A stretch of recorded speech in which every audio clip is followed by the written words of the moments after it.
ባረክትን አለ በዝናብ ጊዜ መብረቅን ያዘጋጃል አለ። ደመናትንም ከምድር አውጥቶ ወደ ጠፈር ያወጣቸዋል፣ ያርጋሉ፣ ይወጣሉ፣ እንዲወጡ ያደርጋል። በዝናብ ጊዜ መብረቅን ያዘጋጃል። ዘያወጽኦም ለነፋሳት መዛግብቲሆሙ ነፋሳትን ደግሞ ከተደበቁበት መዝገብ ማህደር ቤት ራሱ ያወጣ እንዳደረገ በዚያ ላይ ወደ ጎምላለ ታላቁ ሐዋርያ ዓለምን የሰበከው እንደ ጭንጋፍ ለምሆን ለኔ ተገለጠልኛል። መጀመሪያ ለኬፋ ለጴጥሮስ ተገለጠለት አለ። ከዚያ ለ11 ተገለጠላቸው አለ። ከዚያም ለያዕቆብ ተገለጠለት አለ። ከዚያም 500 በላይ ለሚሆኑ ወንድሞች ተገለጠላቸው ታያቸው አለ። ከዚያ በኋላ ከሁሉ የማንስ እንዴት ክርስቶስ ካልተነሳ ትንሣኤ የሚባለው ነገር የለም። የሰዱቃውያን ትምህርት ነው ወደሚለው ይወስደናል። ትንሣኤ ከሌለ ደግሞ መንግስተ ሰማያት የለም፣ ሕይወት የለም ማለት ነው። በቃ ሰው እንደ እንስሳ ኖሮ እንደ እንስሳ ያልፋል የሚል እሳቤ ስላላቸው ማለት ነው። አስቀድሞ ተነሱ ወወልድ ወመንፈስ ቅዱስ አሃዱ አምላክ። ክቡር ተወዳጁ መምህራችን መጋቤ ሐዲስ መምህር ካሳሁን ፊጣ የካቴድራላችን የስብከተ ወንጌል ኃላፊ፣ ክቡራን ሊቃውንተ ቤተክርስቲያን፣ መምህራን፣ ቀሳውስት፣ ዲያቆናት፣ መዘምራን በየማዕረጋችሁ ለሰማይ ከዋክብትን ለምድር እጽዋትን ውበት ያደረገ እግዚአብሔር ለዚህ ታላቅ ቤተክርስቲያን ውበት ያደረጋችሁ የእግዚአብሔር ቤተሰቦች፣ የእናታችን የቅድስት ድንግል ማርያም ልጆች፣ አባቶቻችን፣ እናቶቻችን፣ ወንድሞቻችን፣ እህቶቻችን፣ እንዲሁም ሕፃናት በኃያሉ በእግዚአብሔር ስም እንደምን ሰነበታችሁ? እንደምን ከረማችሁ? እንደምን ዋላችሁ? ሳይገባን እንደ ኃጢአታችን ብዛት እንደ ሰውነታችንም ክፋት ሳይመለከት በቸርነቱ በይቅርታው አቅፎ ደግፎን እስከዚህች ዕለትና ሰዓት አድርሶን በዚህ በተቀደሰው ተራራ ለተቀደሰ ዓላማ በቤቱ የሰበሰበን የድንግል ማርያም ልጅ መድኃኔዓለም ከፀሐይ መውጫ እስከ ፀሐይ መግቢያ በፍጥረታት ሁሉ አንደበት ስሙ የተመሰገነ ይሁን። እንደ እግዚአብሔር መልካም ፈቃድ የተለመደውን የቅዱስ ጳውሎስን መልእክት አንደኛ ቆሮንቶስ ነው ስንማማር የነበረው በዚህ ዓመት ማለት ነው በየ15 ቀኑ። አሁን ወደ እግዚአብሔር ፈቅዶልን ወደ መጨረሻው ነው ያለነው። ከዚህ በኋላ ያለን አንድ ምዕራፍ ነው። ዛሬ 15ኛው ምዕራፍ እናያለን። ቀጣይ 16 ምዕራፍ ነው የሚቀረው። እንግዲህ ሐዋርያው አስተምሮ ሲጨርስ ወደ መጨረሻ ትምህርቱ ሲመጣ ጽኑ ነው የሚለው። የተዘጋጃችሁና የጸናችሁ እንድትሆኑ እንጂ በእምነታችሁ አትናወጡ ይላቸዋል። ይሄ አጽንኦ ነገር ይባላል። ያስተማረውን ትምህርት ምዕመናን እንዲይዙለት ይፈልጋል። ዛሬ ቤተክርስቲያን ታስተምራለች። ዋናው ዓላማው ሰባኪ መስበክ ስላለበት ግዴታ አይደለም። እኛም ዝም ብሎ ለመሰበክም ብቻ አይደለም። ዓላማ አለ፣ ተልእኮ አለ። መምህራን ያስተምራሉ፣ ተማሪዎች ይማራሉ። ተማሪዎች የሚማሩት በአእምሯቸው ላይ አጽንተው ሊይዙት የሚገባ ሕያው የሆነ የሕይወት ምግብ የእግዚአብሔር ቃል አብሯቸው ተዋህዷቸው እንዲኖር ለማድረግ ነው የሚማሩት። መምህራንም ደግሞ የሚያስተምሩት በእግር የሚመላለስ ክርስቲያን ሳይሆን በልቡ ጥንቅቅ ያለ እምነቱን ጠንቅቆ የሚያውቅ ስለ እምነቱ ቢጠየቅ መልስ የሚሰጥ የሚያብራራ የሚተረጉም ጥቅስ ጠቃሽ መናፍቅ ሲገጥመው የማይደነግጥ መናፍቅ ጥቅስ ሲጠቅስ እሱ የሚተረጉም የሚራቀቅ የሚተረጉም ምእመን እንዲሆኑ ነው። አዋቂዎች እንዲሆኑ ተረድተው እንዲኖሩ ነው። ስለዚህ አስተማራቸው። ብዙ ርቀት መተናል። ከምዕራፍ 1 ጀምሮ እስከ 14 ያለውን በሰፊው አይተነዋል። ዋናው ዓላማው ግን በዚያ በቆሮንቶስ በምትባል ከተማ የሚኖሩ ምእመናን ከነበረባቸው የተለያየ የእምነት ተጽዕኖ ፈልቅቀው ወጥተው በነፃነት እንዲኖሩ ብቻ ሳይሆን ለሚጠየቁት ጥያቄ መልስ እንዲሰጡና ያስተማራቸውን ትምህርት አጽንተው መያዝ እንዳለባቸው በእምነታቸው እንዳይናወጡ ምክር ይመክራል ማለት ነው። አሁን አስታውሳቸዋለሁ ነው የሚለው። በዚህ ምዕራፍ ላይ ምን እላቸዋለሁ? በነገራችን ላይ እምነታችን እውነተኛ እምነት መሆኑን የምናረጋግጥበት የመጽሐፍ ቅዱስ ክፍል ነው ይሄ። ለምሳሌ እኛ ምንድነው እምነታችን? ኦርቶዶክስ ተዋህዶ ነው አይደለ? ክርስቲያንን ኦርቶዶክስ ተዋህዶ ይባላል የእምነታችን ስም ማለት ነው። መልካም እንደዚያ ከሆነ ክርስቲያን ወይም ክርስትና የሚባለው እምነት ወይም ኦርቶዶክስ ተዋህዶ ብለን የምናምነው እምነት እርግጠኛ የሆነው በምንድን ነው ተብለን ብንጠየቅ መልሱ እዚህ ላይ ነው ያለው። ምክንያቱም ባለፈውም ተነጋግረናል። ለክርስቶስ ሁለት ልደት አለው ወይም ለእግዚአብሔር ወልድ ሁለት ልደት አለው ብሎ ማመን ክርስትና ሃይማኖት ነው ብለናል። ዓለም ሳይፈጠር የአብ ልጅ ነው ብለናል። የአብ ልጅ ነው ብለን ስንናገር እናት ሳታስፈልገው የአብ ልጅ ነው። አንዱ የልደት ነው። ሁለተኛው ልደቱም ደግሞ አባት ሳያስፈልገው የማን ልጅ ነው? የድንግል ማርያም ልጅ ነው። የድንግል ማርያም ልጅ ነው ስንል ምን ሳያስፈልገው ማለት ነው? ንገሩኝ እስኪ። አባት ሳያስፈልገው የድንግል ማርያም ልጅ ነው። እናት ሳያስፈልገው የማን ልጅ ነው? ይሄን ሁለት ልደት እናምናለን ማለት ነው። እሺ ለኛ ስንት ልደት አለን? ስንት ልደት አለን እኛ? አያችሁ የክርስቶስ ሁለት ልደት የወልድ ሁለት ልደት እንዳለው እኛም ሁለት ልደት አለን። ሁለት ልደት ነው እኛም ያለን። መጀመሪያው ልደታችን ከእናትና ከአባት የምንወለደው ልደት ነው። ሁለተኛው ደግሞ ከእግዚአብሔር የምንወለደው በጥምቀት የምንወለደው ልደት። ሰው ስንት ልደት አለው ማለት ነው? ሁለት ልደት አለ ማለት ነው። ስለዚህ የክርስቶስን ልደት ይህን ሁለት ልደት በደንብ ጠንቅቆ ማወቅና መረዳት ክርስትና ሃይማኖት ይባላል ማለት ነው። የአዲስ ኪዳን የክርስትና እምነታችን ይህን አውቆ በዚህ ተመስርቶ በዚህ አለት ላይ ተሰርቶ ጽኑ ቤት የማይናወጥ ቤት ሆኖ መኖር ነው ክርስትና ሃይማኖት። መልካም ይሄ ክርስትና ሃይማኖት እምነታችን እርግጠኛ ትክክለኛ መሆኑ ደግሞ የተረጋገጠው በምንድነው ከተባለ በክርስቶስ ትንሣኤ ነው የሚባለው። እኔ ሃይማኖቴ ትክክለኛ ነው፣ እንከን የለውም፣ የሚወጣለት እንከን የለም። እማምነው እምነት ትክክለኛ ነው። ክርስትና እምነት ወይም ኦርቶዶክስ ተዋህዶ ሲል እሺ ትክክለኛ መሆኑ በምን ተረጋገጠ ከተባለ አንደኛ በሐዋርያት ትምህርት ላይ ቅድም እንዳልነው ሁለት ልደት ለወልድ ያለው ብለን አምኛለሁ። ይሄ ትክክለኛ ነው። ይሄ ደግሞ እውነተኛ የሆነበት ደግሞ ክርስቶስ ሙቶ በመነሳቱ ነው ብዬ እመሰክራለሁ ማለት ነው። ምክንያቱም ተወለደ ብለን ተጠመቀ ብለን ተጸነሰ ብለን ተሰቀለ ብለን ዓለም ዳነ ብለን ባይነሳ ለምን ይሆናል? ንገሩኝ እስኪ። ክርስቶስ ባይነሳ ምን ይሆናል? እምነታችን እውነት ይሆናል? አይሆንም አይደለም? አይ ዋሻችሁ አምላክ ነው አላችሁን እንጂ እኮ ሰው ነው ብለናችሁ ነበር ይሉን ነበረ መናፍቃን። አይሁዶች ይሉን ነበረ አምላክ ነው እያላችሁ ሰው የሆነው አምላክ ነው አላችሁን እንጂ እኛ ሰው ነው ርኩስ ነው ብለናችሁ ነበረ። ለዚህ ሙቶ ቀረ ይሉን ነበረ። ስለዚህ እምነታችን ያሳፍር ነበር፣ ውሸት ነበር ማለት ነው። ውሸት እንዳይሆን የሞትን ማሰሪያ ቆረጠው፣ መቃብር ረገጠው፣ ትላፉን ከፍቶ ቀረ፣ ሲኦል ተበረበረ፣ ዲያብሎስ ታሰረ፣ ዓለም ነፃ ወጣ፣ ክርስቶስ ተነሳ። ክብርና ምስጋና ለስሙ ይሁንና ይሄ እውነታው ይሄ ነው። የእምነታችን ማረጋገጫው የክርስቶስ ትንሣኤ ነው ማለት ነው። አለበለዚህ አሁን እንደዚህ እኛ አፋችን ከፍተን መናገር አንችልም ነበር። እናንተም ደስ ብላችሁ መሰበክ አትችሉም ነበረ። ሌሎቹም መናፍቃን ይሳለቁብን ነበረ። አይሁድም ይዘብቱብን ነበረ። የዚህን ሁሉ አፍ ክርስቶስ ተነስቶ ዘጋውና እምነታችን አበራ በዓለም ላይ ማለት ነው። ስለዚህ ሐዋርያውን እንየው በዚህ ጉዳይ ላይ እዚህ ምዕራፍ ላይ አንደኛ ቆሮንቶስ ምዕራፍ 15ን ስታነቡ የእምነታችን ማረጋገጫና መደምደሚያ ማይተሙ የተረገጠው በክርስቶስ ትንሣኤ እንደሆነ እንዲህ ይመሰክራል። እንዲህ ብሎ ነው የሚናገረው። እስኪ እናንብበው። ምን ይላል? ወንድሞቻችን ሆይ ያስተማርኋችሁንና የተቀበላችሁትን ያላችሁበትን በርሱም የምትድኑበትን ወንጌል አሳስባችኋለሁ ነው የሚለው። ምን እላችኋለሁ? አሳስባችኋለሁ። ያስተማርኳችሁን ያመናችሁበትን በርሱም እንድትድኑበት እርግጠኛ ሆናችሁ የተቀበላችሁበት ወንጌልን ምን እላችኋለሁ? አሳስባችኋለሁ።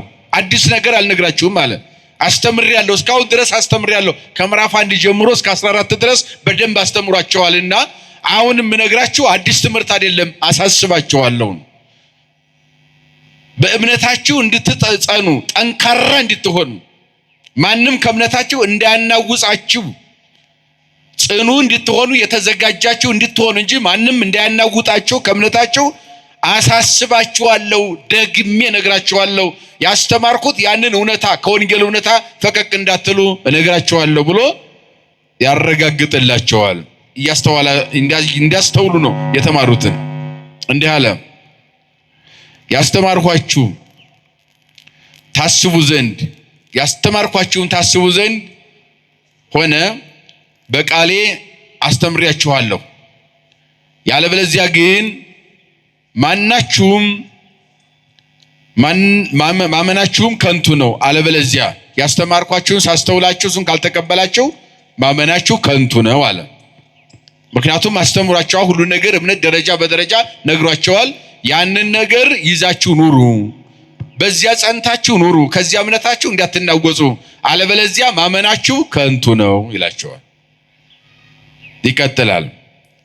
እኔ የተማርሁትን አስቀድሜ መጽሐፍ እንደሚል እንዲህ ብዬ አስተምራችኋለሁ። መጽሐፍ እንደሚል አስቀድሜ የተማርኩትን እንዲህ ብዬ ምን እላችኋለሁ? አስተምራችኋለሁ። መጽሐፍ እንደሚል ነው፣ የኔ ግል ሐሳብ አይደለም። በነቢያት ቀድሞ እየተተረጎመ እየተሰበከ ተስፋ መስቀል ተሰብኳል፣ በምሳሌ ተረቋል። ነገረ ስጋዊ አስቀድሞ እየተነገረ መጥቷል። እንደ እንግዳ ደራሽ እንደ ውሃ ፈሳሽ አይደለም አለ። እምነታችሁ የሰበኳችሁ ያስተማርኳችሁ በመጽሐፍ የተጻፈውን እኔም የተማርኩትን መጽሐፍ እንዲህ እንዲል ብዬ አስተምራችኋለሁ። ክርስቶስ ስለ ኃጢአታችን ሞተ። ምን አለ? ስለ ምናችን ሞተ? ክርስቶስ የሞተው ስለ ማን ኃጢአት ነው? ስለኛ ኃጢአት ነው። ምክንያቱም አዳም ወደቀ፣ አነሳሃለሁ ብሎ ቃል ገባ። ሞተ፣ አድንሃለሁ ብሎ ቃል ገባ። እማዲን ሙቼ ነው አለው። የኔን ሕይወት ላንተ ሰጥቼ ነው መከራህን መከራ አድርጌ አድንሃለሁ ብሎታል። ከጽንሰቱ እስከ እርገቱ ድረስ ያለው የክርስቶስ በአጠቃላይ የነገረ ድነት ጉዞ ትንታኔ ሚስጥር ሲብራራ ስለኛ ኃጢአት ሞተ የሚለው ዋና ማሰሪያ ነው። ስለ ኃጢአታችን ማን ሞተ አለ? ማን ሞተ? ክርስቶስ ሞተ፣ ተቀበረ። ከላይ መጽሐፍ እንደሚል ብሏል። ሞተ የሚለው ተቀበረ የሚለው አስቀድሞ በመጽሐፍ የተነገረ ነው። እንደተጻፈም በሶስተኛው ቀን ተነሳ ይላል። ምን አለ? አሁን ይሄ ነው የእምነቱ ማረጋገጫ ያልኳቸው። ከሰማይ ወረደ፣ ከድንግል ተጸነሰ፣ 9 ወር በኋላ ከመቤታችን ተወለደ።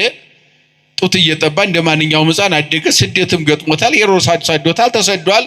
ምክንያቱም ሐዋርያው ወፈጸመ ግብረ ተሰብኦ ዘእንበለ ኃጢአት ባሕቲታ፣ ያለ ኃጢአት በስተቀር የሰውን ኃጢአት ሁሉ ሰራ ብሎ ሐዋርያው እንደተናገረ ስደት የሰው ስራ ነው። በሰውነቱ ተሰዷል ማለት ነው። መራቡ፣ መጠማቱ፣ መውጣቱ፣ መውረዱ ይሄ ሁሉ መከራ ገጥሞታል። ለዚህ ነው ከጽንሰት ጀምሮ ነው ደረጃ በደረጃ ነገረ ድነት የሚተነተን ያልነው ማለት ነው። ስለዚህ የሰው ልጅ ተጸነሰ ብለን ጽንሰቱ ደስ ብሎን አክብረን፣ አምላክ ተጸነሰልን ብለን ተወለደልን ብለን ልደቱን አክብረን ደስ ብሎን፣ ተጠመቀ ብለን ጥምቀቱን አክብረን ልጅነት አገኘን፣ ሕግ ተሰራልን ብለን ያን ሁሉ ነገር አክብረን ሞተ ብለን ተነሳ ባንል እምነታችን ምን ነበር አለ? ከንቱ ነበረ። ምን ነበረ? ክርስቶስ ባይነሳ እምነታችን ምን ነበር አለ? ከንቱ ነበረ። እኔ የምነግራችሁ ይህን ነው አለ። ይህን ካላመናችሁማ ከንቱ ናችሁ፣ ማስተማሬ ምን ትርጉም አለው እያለ ነው ሐዋርያው። ሞተ ተብሎ እንደተጻፈ በመጽሐፍ እንዲሁም ደግሞ ተቀበረ ተብሎ እንደተጻፈ በመጽሐፍ ሞተና ተቀበረ ተብሎ አልቀረም። በሶስተኛው ቀን ከሙታን ተለይቶ ምን አለ ነው? በትንሣኤው ትንሣኤያችን አረጋገጣል። ስለዚህ እሱ ሲነሳ አጋንንትም አፈሩ፣ መናፍቃንም አፈሩ፣ አይሁድም አፈሩ። ግዙፍ የሆነ 20 እና 30 ሰው የሚያነሳው ድንጋይ ጭነው ነበር መቃብሩ ላይ። ቢያንስ እንኳን እሱ አይነሳም። ግን ሐዋርያት እነሱ ድንጋይ ገላብጠው ካነሱ በኋላ ሰርቀው ወስደው በድኑን ተነሳ ብለው ለዓለም እንዲያውጁ ተብሎ ብዙ ሰራዊትም ተቀጥሮ በብዙ ገንዘብ የሚጠብቁም ነበሩ። ሰራዊቶቹም ተኝተዋል፣ ወታደሩም ተኝቷል። ድንጋዩም እንደተዘጋ ነው። በተዘጋ መቃብር ጌታችን ተነስቷል። ክብር ለስሙ ይሁንና ይሄንን እውነታ ወጥተው ለዓለም ሰበኩም። ሊቁ ምን ይላል? ቅዱስ አባ ጊዮርጊስ ዘጋስጫ በዚህ በኢትዮጵያውያን ሊቃውንት ደረጃ ቅዱስ ያሬድና እሱ በነገረ መለኮት እጅግ የረቀቁ ምሁራን ናቸው። ያልተናገሩት የለም። እና ይሄ ሊቅ ሶስት ነገሮችን አደንቃለሁ ይልና በህቱም ድንግልና መጸነሱ፣ በህቱም ድንግልና መወለዱ፣ በህቱም ድንግልና ለዘላለም ድንግል ሆና እናቱ መኖሯ ይሄ ይደንቀኛል ይላል። አንደኛው በድንግልና ተጸንሶ በድንግልና ተወልዶ እናቱም በድንግልና እንድትኖር ማድረግ የቻለ እሱ ይሄንን ማድረጉ ይሄ ድንቅ ምስጢር ይደንቀኛል አለ። ሁለተኛው የሚደንቀኝ በከመ ያረሃ ወማይተመ ድንግልናሃ ለወላዲቱ በልደቱ ሲጸነስም ሲወለድም ከተወለደም በኋላ የእናቱን ማህፀን እንዳለወጠው ከማሁ ያረሃ ወማይተመ መቃብሪሁ በትንሣኤሁ ተነሳም ብለን ስንናገር ድንጋይ ያገላበጠለት የለም፣ አፈር ቆፍሮ ያገለለለት የለም፣ በተዘጋ መቃብር ነው የተነሳው። ይሄ ይደንቀኛል አለ። በሶስተኛ ደረጃ የሚደንቀኝ ነገር ከተነሳ በኋላ በተዘጋ ቤት ገብቶ ሰላም ያጡትን ልጆቹን ሐዋርያትንም ቅዱሳት አንስትንም ሰላም ሰጣቸው አለ። ለሁላችን እግዚአብሔር ሰላም ይስጠን። ምን ሰጣቸው? ሰላም ሰጣቸው። በተዘጋ በር ዘግተው ተቀምጠው በተዘጋ ቤት ነበሩ ያሉት። ምክንያቱም ዓርብ ላይ የነበረው መከራ አይተዋል። ለፈጣሪያቸው ያራሩ አይሁድ እንዴት ለኛ ይራራሉ? ይገሉናል ብለው ይገርፉናል ብለው ተጨንቀው ነበርና በር ዘጉ ይላል ዮሐንስ ወንጌል ምዕራፍ 20 ላይ ስታነቡ። በእንተ ፍርሃቶም ለአይሁድ ስለ አይሁድ ፍርሃት ተጨንቀው ከአይሁድ ፍርሃት የተነሳ በር ቆልፈው ምግብ ሳይበሉ ተቀመጡ። ፍርሃታቸውን ያርቅላቸው ዘንድ እሱ በተዘጋ ቤት ገብቶ በመካከላቸው ቆመ። ለሁላችሁ ሰላም ይሁን አላቸውና ፍርሃታቸውን አርቆ ሰላም ሰጣቸው ይላል። ይሄን ነው እየተናገረ ያለው ሐዋርያው እየነገራቸው ያለው። ስለ ኃጢአታችን ሞተ፣ ተቀበረ፣ እንደ ተጻፈም በሶስተኛው ቀን ተነሳ። ለጴጥሮስ ታየው። ለማን ታየው? ከተነሳ በኋላ ለማን ታየው? ለጴጥሮስ ታየው። ከዚህም በኋላ ለ11 ደቀ መዛሙርት ታያቸው። መጀመሪያ ለጴጥሮስ አለ። ያው ማርያም መግደላዊት አየችው ይላል ትንሣኤው፣ ቀድማ አየች ይላል መጽሐፍ። ሌሎችም ሴቶች አዩ ይላል። ጴጥሮስና ዮሐንስ አዩ ይላል። እዚህ ላይ ግን ሐዋርያው ደረጃ በደረጃ ያስቀምጣል። ለምን ጴጥሮስን አስቀደመ ቢሎ አይ ፓትርያርክ እያለ ጳጳስ እንደማይጠራ ስሙ ከቃሉ ጋር ናቸው። ደረጃ መጠበቅ ነው አለው። ጴጥሮስ ፓትርያርክ ነው። የምድሪቱ ፓትርያርክ የመጀመሪያው በእደ እግዚአብሔር የተሾመው ማን ነው ከተባለ ጴጥሮስ ነው። ሊቀ ሐዋርያት ነውና ለጴጥሮስ ታየ አለና ከጴጥሮስ በኋላ ለ11ዱም ተገለጠ። ክርስቶስ ከተነሳ በኋላ ምታት አይደለም። አው በሥጋ ነው የተነሳሁት፣ ነው ተነስቻለሁ፣ መቃብር እርቃኑን ቀርቷል፣ ትንሣኤን እገልጥላችኋለሁ፣ በገሃድ እንድታዩኝ እፈልጋለሁ ብሎ መጀመሪያ ለኬፋ ለተባለው ለጴጥሮስ ተገለጠ። ከዚያም ለ11ዱ ተገለጠላቸው ይላል። ለስንቱ? ለ11ዱ ደቀ መዛሙርት ተገለጠላቸው። ከዚያ በኋላ ከ500 ለሚበዙ ወንድሞች በአንድ ጊዜ ታያቸው። ከስንት ለሚበዙ? እነኚህ ከ500 ከፍ የሚሉ ከ600 ዝቅ የሚሉ ጌታችን በቀራንዮ ተሰቅሎ ሳለ ደሙ ከመስቀል ላይ ሲፈስ እንዲያሽን ፈልተው መቃብር ፈንቅለው የተነሱ ናቸው። ክርስቶስ ሲሰቀል የተነሱ ናቸው። መስቀል ስር የተነሱ ናቸው። እነኚህ ከ500 የሚበልጡ ያው ወንድማማቾች ወንድሞች ነበሩና ለነኛም በአንድ ጊዜ ታያቸው ወይም ተገለጠላቸው። ከነርሱ ብዙዎች እስከዛሬ አሉ አለና አንዳንዶቹም ግን ወዲያው አንቀላፍተዋል ይላል። እስከ 40 ቀን ቆይተው የሞቱ አሉ፣ ከመቃብር የተነሱት ማለት ነው። ክርስቶስ ሲሰቀል እስካሁን ድረስም ደግሞ ብዙዎቹ ደግሞ አሉ፣ ያልሞቱም አሉ፣ በሕይወት የቀጠሉም አሉ ይላል። ከዚያ በኋላ ለያዕቆብ ታየው። ለማን ታየው? ለያዕቆብ ታየው። ኋላም ለሐዋርያት ሁሉ፣ ከሁሉም በኋላ ጭንጋፍ ለምመስል ለኔ ታየኝ ይላል ሐዋርያው። ምን ለምመስል? የሚገርም እኮ ነው። ትትና እያቸው አባቶቻችን ተመልከቱት፣ የአባቶቻችን ትትና። ዮሐንስ ዛሬ የተወለደው መጥምቁ ዮሐንስ ምን አለም? የእግር ጫማ ልፈታ የማይገባኝ፣ የጫማውን ጠፍር ልፈታለት የማይገባኝ፣ ጫማውን ልሸከም የማይገባኝ፣ ከጫማው ስር እንኳን ቁሜ ለመታየት የማልበቃ እኔ ታናሹ መንገድ ጠራጊው እኔ ነግራችኋለሁ ስለሚመጣው ከኔ በኋላ የሚመጣው ከኔ የሚበረታ ነው አስቀድሞ የነበረ ብሎ ዝቅ አድርጎ ከጫማ ስር ራሱን የጣለ ያ የበረሃው ኮከብ ቅዱስ ዮሐንስ በጠለ ትምህርቱ የአይሁድን ልቦና ያለመለመ በጠለ ጸሎቱ የሲናን ምድረ በዳ በረሃ ያለመለመ ለመጀመሪያ ጊዜ ሐዋርያት ሳይነሱ ወንጌል የሰበከ ከነቢያት መጨረሻ የሐዋርያትም መደምደሚያ ሆኖ በሐዲስ ኪዳንና በብሉይ ኪዳን ሽግግር ላይ የነበረ መጥምቁ ከጫማ ስር ራሱን ዝቅ እንዳደረገ እንደ ጭንጋፍ የምቆጠር ጭንጋፍ የምመስል ለኔ ምን አለልኝ አለ። ምን አለልኝ? ተገለጠልኝ። አሁን ከዚህ ምን እንማራለን? እስኪ ምንድነው የሚያስተምረን? እንደ ጭንጋፍ የምመስል ወይም የምሆን ብሎ ራሱን ዝቅ ሲያደርግ ትሕትናን እዚህ እንማራለን። ምን ያህል በተለይ ወንጌል በትሕትና መሰበክ እንዳለበት አያችሁ። ጳውሎስን ያህል ሐዋርያ መምህር እውነቱን ለመናገር የሐዲስ ኪዳን ኮከብ ነው፣ በሚስጥር ክንፍ የሚበር ነው። ማን እንደ ጳውሎስ አለ? አዲስ ኪዳንን እንደ ጳውሎስ የሰበከው ማን አለ? ኦሪትንስ ጠንቅቆ የሚያውቃት እንደ ጳውሎስ ማን አለ? ግን ጭንጋፍ ነኝ ብሎ ራሱን ዝቅ አደረገ። በዚህ ደረጃ ራሱን አዋርዶ ይሰብክ ነበር ለሚሰብካቸው ተማሪዎቹ ራሱን ዝቅ አድርጎ ምዕመናን ተከታዮቹ ከሱ ትሕትናን እንዲማሩ ማለት ነው። እግዚአብሔር ትሕትናን ይስጠን።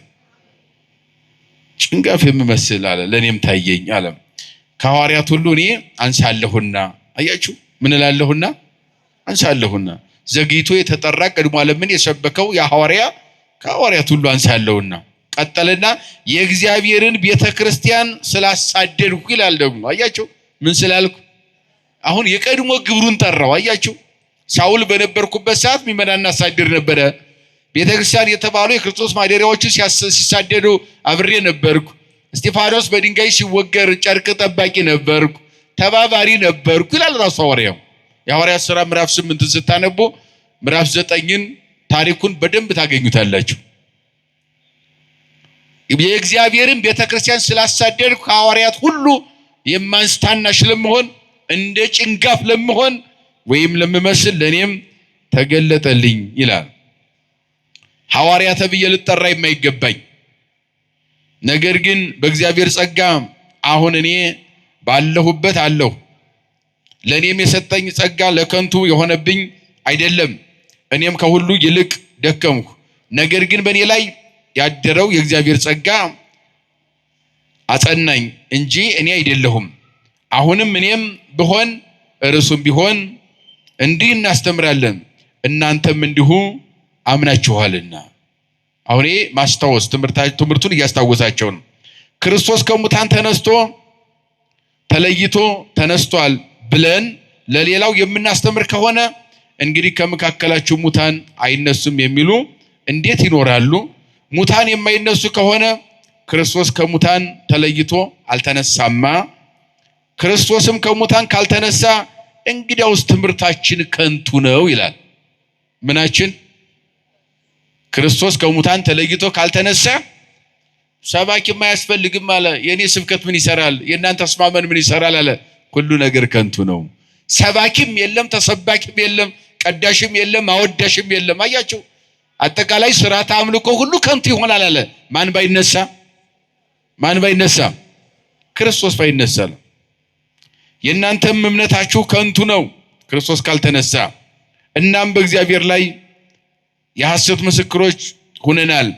ክርስቶስ አስነሳው ብለናልና እንግዲያውስ ሳያስነሳው ነውን? ሙታን የማይነሱ ከሆነ ክርስቶስም ከሙታን አልተነሳም። ምክንያቱም ሙታን አይነሱም የሚሉ ስላሉ ሰዱቃውያን ሙታን የማይነሱ ከሆነማ ክርስቶስ አልተነሳም ብላችሁ እየካዳችሁ ነው፣ እንዴት ይሆናል ነው እያለ። ክርስቶስም ከሙታን ካልተነሳ ማመናችሁ ከንቱ ነው፣ ገናም በኃጢአት አላችሁ። ምክንያቱም ክርስቶስ ሙቶ ከሙታን ተለይቶ ተነስቶ በትንሣኤው ትንሣኤያችን አውጇል፣ በኩራችን ሆኖ ተነስቷል ብለን እያስተማርን ነው።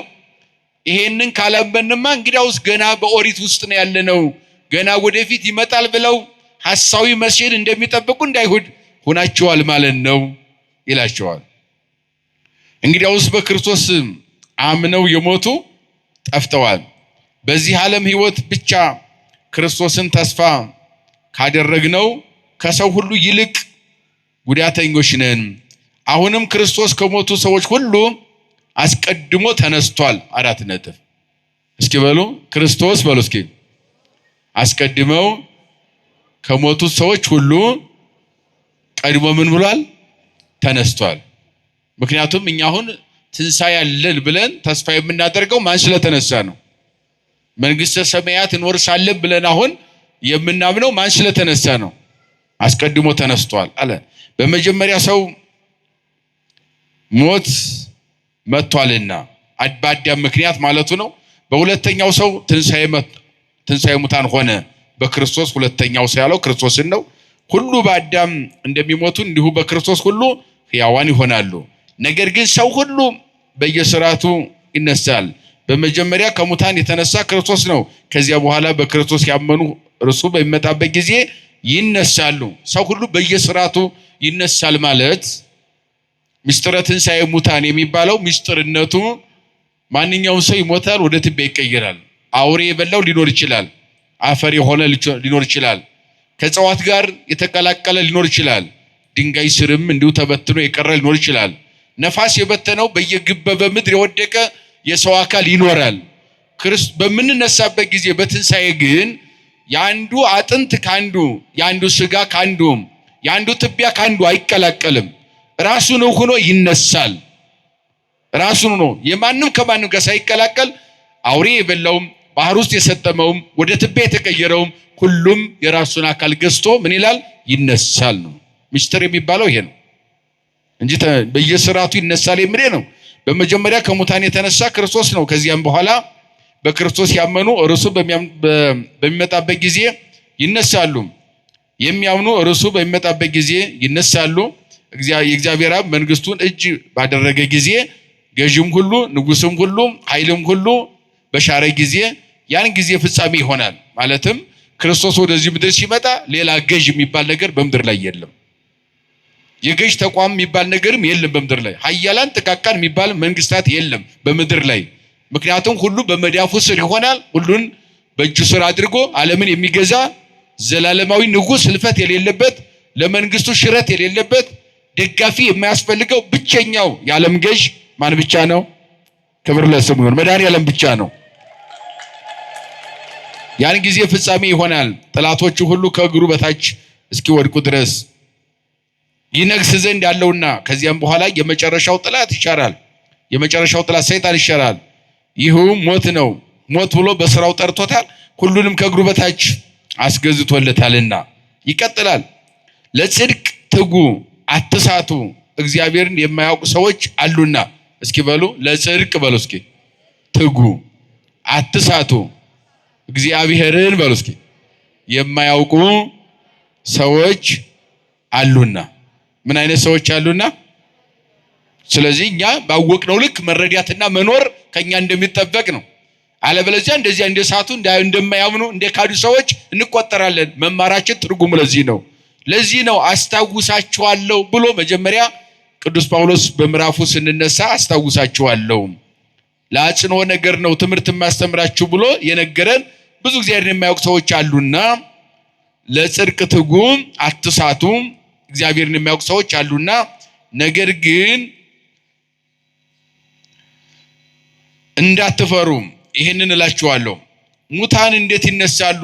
የሚነሱስ በምን መካከል ነው የሚል አለ። አንተ ሰነፍ፣ አንተ የምትዘራው እንኳ ካልፈረሰ አይበቅልምን ይላል። ለምሳሌ ትንሣኤ ሙታን እንዴት ይሆናል? በቃ ሞተ እኮ ወደ ትቢያ ተቀየረ ሰው በቃ አይነሳም የሚል የሰዱቃውያን ትምህርት አለና እንዴት ይሆናል ብለው ይጠይቃሉ። ለዚህ ሌላ ጥቅስ አልጠቅስላችሁም አለ። እናንተ ገበሬዎች ናችሁ፣ እርሻ ታርሳላችሁ፣ ስንዴ ትዘራላችሁ። ስንዴው ከዘራችሁ በኋላ አፈር ትጭኑበታላችሁ። ተቀበረ ሞተ እንደማለት ነው። ይሞታል፣ ይበሰብሳል። ከሞተ ከበሰበሰ በኋላ የተሻለ ፍሬ ይዞ ይነሳል። የዘራው እህል ማለት ነው። የዘራው እህል በዓይን የምታየው ፈርሶ በስብሶ የሚነሳ ከሆነ ሙታን አይነሱም ብለህ እንድትክዳለህ። እንደዚሁ ፈርሶ በስብሶ የሰው አካል መልሶ ምን ይላል? ይነሳል። ይህንን እመኑ ብሎ ለምሳሌ የሚዘሩትን ዘር አስቀመጠላቸው። የምትዘራው ስንዴም ቢሆን የሌላም ቢሆን የምትዘራ ቅንጣት ብቻ ናት እንጂ ይህ ሁላ ወይም የሚገኘው እንዳለው አይደለም፣ እንደ ቀድሞ አይደለም። እግዚአብሔር ግን እንደወደደ አገዳን ይሰጣል፣ ለእያንዳንዱ ዘርን አገዳው የራሱ ነው። የፍጥረት ሁሉ አካል አንድ አይደለምና ስንዴና ባቄላ አተርና ገብስ በአንድ ላይ ቢዘራ አተሩ ገብስ ገብስ አተሩ መሆን አይችልም። ቅድም ያልኳችሁ ማለት ነው። እኛም በመነሳበት ጊዜ የኔ አካል ለሌላ አካል አይሆንም፣ የሌላው አካል ለኔ አካል አይሆንም ማለት ነው። ራሱን ሆኖ ምን ይላል? ይነሳል አለ። ምስጢር የምላችሁ ስለ ምስጢርም የምነግራችሁ ይህንን ነው ይላል ሐዋርያው። እነሆ አንድ ምስጢር እነግራችኋለሁ፣ ሁላችንም የምንሞት አይደለም፣ ነገር ግን የኋለኛው መለከት ሲነፋ ሁላችንም እንደ ዓይን ጥቅሻ በአንድ ጊዜ እንመጣለን። ወደ መጨረሻው ሲመጣ ይሄን ነው እየነገረ የሚመጣው። ሰው ሲነሳ እንዴት ይነሳል ለሚለው በመጀመሪያ መላእክት ይላካሉ። እግዚአብሔር ይሄ ነፋሳተ መዓት የሚባሉ አሉ፣ 8 ናቸው። በስነ ፍጥረት ትምህርት 14 ነፋሳት አሉ። ስንት ነፋሳት አሉ? ስንት ነፋሳት? በስነ ፍጥረት ትምህርት 12 ነፋሳት አሉ። 4ቱ ነፋሳት የምሕረት ይባላሉ። 8ቱ ነፋሳት ደግሞ የመዓት የመከራ ነፋሳት ይባላሉ። አሁን ዓለምን እየመገቡ ያለ በአራቱ ማዕዘን ለምስራቅ አንዱ፣ ለሰሜን አንዱ፣ ለደቡብ አንዱ እንዲሁም ለምዕራብ አንዱ ለአራቱ ማዕዘን ዓለም 4 ነፋሳት ታዘውለት አሁን በሕይወት የሚመግቡት ዓለምን የሚመግቡት እኛም የምንኖረው 4 ነፋሳተ ምሕረት ተሰጥተውን ነው ማለት ነው። ነፋሳተ መዓት የሚባሉ ግን መዛግብት አላቸው እግዚአብሔር በሚያውቀው፣ እኛ ፍጥረት አናውቅም። እሱ ባወቀ የራሳቸው ማይደር መቀመጫ አዘጋጅቶላቸው እዚያ አሽጎ አስቀምጧቸዋል እግዚአብሔር። ለምን? እነሱ ከተነሱ ተራራው መቆም አይችልም፣ ዛፍም መቆም አይችልም፣ ፍጥረት ቁሞ መሄድ አይችልም። በአጠቃላይ ሁሉን የማጥፋት አቅም አላቸው ማለት ነው። ምክንያቱም ነፋሳተ መዓት ናቸው 8ቱ ማለት ነው። አሁን እየተመገብን ያለነው ስንቱን ነው? 4ቱን ነፋሳተ ምሕረት ነው። 8ቱ ነፋሳተ መዓት ያን ጊዜ ነው። መቼ ነው እነኝን የሚጠቀማቸው እግዚአብሔር ሲባል ዓለምን ለማሳለፍ እነኛ ይለቀቃሉ። ለዚህ ነው ያርግ ደመና ተማጽናፈ ምድር ወገብረ መብረቅ ለጊዜ ዝናብ። ዳዊት ሲናገር እነሆ ነፋሳትን ወመብረቅ በዚያ ላይ ትርጓሜ ሊቃውን ተንትነውታል። ስለዚህ እነኚህ የሚወጡት ነፋሳተ መዓት 8ቱ የሚታዘዙት ዓለምን ለማሳለፍ ያዛቸዋል። ያን ጊዜ ያልሞተው ይሞታል፣ ሁሉም ወደ መቃብር ይወርዳል። በመቃብር የማያልፍ ፍጡር ስለሌለ ማለት ነው። ተራራው ይዳመጣል፣ እንደ ጉበት የተለጠለጠ ዓለም ይሆናል። ምድር በሙሉ ወጥ ትሆናለች ማለት ነው። እዚያ በኋላ ዓለም በሚያልፍበት ጊዜ እንደዛ ይሆናል። ቀርነ መለከት ቀጥሎ መላእክት ይነፋሉ ይላል እነ ሚካኤል። ቀርን ይነፋሉ መለከት ማለት ነው። በመጀመሪያው መለከት መላእክት ሲያሰሙ የመጀመሪያው መለከት በየዓለሙ በየጉዳንጉዱ በየከርሰ አራዊቱ በየዛፉና ተራራው ተበትኖ የነበረው የሰው አካል ሁሉም የራሱን ይዞ ይሰበሰብና ወደ አንድ ይመጣል ማለት ነው። መጀመሪያ ንፋስ ቃለ ቀርን ወይም መለከት ሲነፉ መላእክት በመጀመሪያው 3 ጊዜ ነው የሚነፉት ለትንሣኤ። ስንት ጊዜ? 3 ጊዜ ነው። በመጀመሪያው የተበተነው አጽም ሁሉ ይሰበሰባል የመጀመሪያ ሲያሰሙ ድምጽ። በሁለተኛ ደግሞ ሁለተኛ በሚነፉበት ጊዜ መለከቱ ሲነፋ በሁለተኛ ይሰፈይ አይጽምት ዘምስለ ሥጋ ወደም ወይ ከውን በነዘን በላይ ሳይሶ ወይ ታውሶ ያለ መቀላቀል ያለ መንቀሳቀስ። በሁለተኛው ደግሞ ትኩስ ሬሳ ይሆናል። የተሰበሰበው አጽም ትኩስ ሬሳ ይሆናል በሁለተኛው። ወበሳልስ ንፋተ ቀርን ይተነሱ ሙታን ከመቅጽበተ ዓይን። በሶስተኛው ግን ሶስተኛ ሲነፉ ያ ትኩስ በድን የሆነ ሁሉ ፈጥኖ ሁሉም ይነሳል አካሉን ይዞ ማለት ነው። ትንሣኤ የሚሆነው በዚህ መንገድ ነው። ከዚህ በኋላ ንጉሳችን ሙሽራችን ክርስቶስ በመካከል ይቆማል፣ በግራና በቀኝ ኃጥአንና ጻድቃን ለፍርድ ይቆማሉ ማለት ነው። የዓለም ፍጻሜ የሚሆነው የትንሣኤያችንም ጉዳይ በዚህ መንገድ ይረጋገጣል። ሐዋርያው እየተናገረ ያለ ነው። እንመጣለን። ይህን የሚፈርሰው የማይፈርሰውም ይሁም የሚሞተው የማይሞተውም ይለብስ ዘንድ አለውና የሚፈርሰው የማይፈርሰው። አሁን የሚፈርስ ነው የለበስነው ሥጋ የሚነሳው ራሱ ነው። ነገር ግን መፍረስን አስወግዶ ነው የሚነሳው ማለት ነው። ከዚያ በኋላ ዳግመኛ ሞት የለም፣ መፍረስ መበስበስ የለም፣ መራብ የለም፣ መጠማት የለም፣ መድከም የለም፣ ሞት የለም፣ ህመም የለም፣ ስደት የለም። ብርሃን ለብሶ ብቻ ቅዱስ ቅዱስ ቅዱስ እያለ የሚኖር አካል ነው የሚኖረን ማለት ነው። ይህ አካል አሁን መልሶ ይነሳል ስንል ይሄን ድክመቱን ይዞ ግን አይነሳም። ብርታት ብርቱ ነው የሚነሳ ማለትም ባጭሩ ወደ መላክነት እንደመቀየር ማለት ነው። የመላእክትን የኑሮ ዘይቤ መኖር ማለት ነው። መላእክት አይደክሙም አይደለ? መላእክት አይራቡም፣ መላእክት አይጠሙም፣ መላእክት አይታመሙም፣ መላእክት አይሞቱም። እንደዚያ ሆነን ነው እዚያ በኋላ የምንኖረው ማለት ነው። የሚፈርሰው የማይፈርሰውን ያለው ለዚህ ነው።